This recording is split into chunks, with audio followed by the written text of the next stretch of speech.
With Doubtnut, get instant video solutions to all your maths, physics, chemistry, and biology doubts. Just click the image of the question, crop the question, and get instant video solution. Download Doubtnut app today. The question is, which one of the following impurities present in a colloidal solution cannot be removed by electrodialysis? Okay, so if we talk about electrodialysis, then it is the method of purification of colloids, right?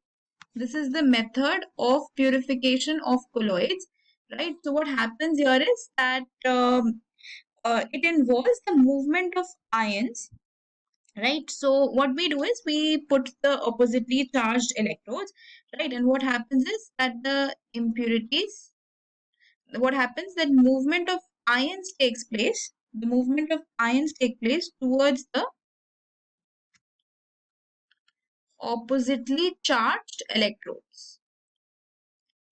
So we have anode as well as cathode, right? And the impurities that have ions in it can move towards the positively and negatively charged electrodes, right? A positively charged ion can move towards the negatively charged electrode, and the negatively charged ion can move towards the positively charged electrode, right? And that's how the impurities can be separated, right? So the impurities that can be dissociated into ions can be separated by electrodialysis method, right? Because this process of purification of colloid involves the movement of ions. So what we do is that we put two electrodes, a positively charged electrode which is anode and a negatively charged electrode which is cathode, right? So impurities having ions in them are separated by the movement of these ions towards their respective electrodes, right?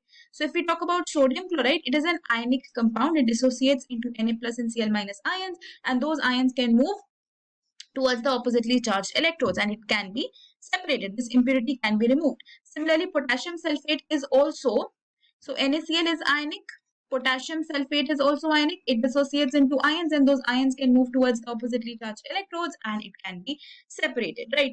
Talking about calcium chloride, again, CaCl2 can also be dissociated into ions.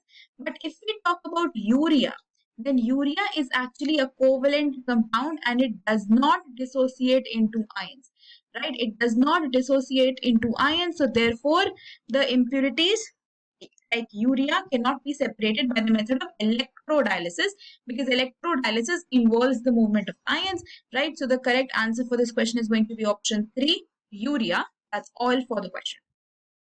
For class 6 to 12, IIT JEE and NEET level. Trusted by more than 5 crore students. Download Doubtnut app today.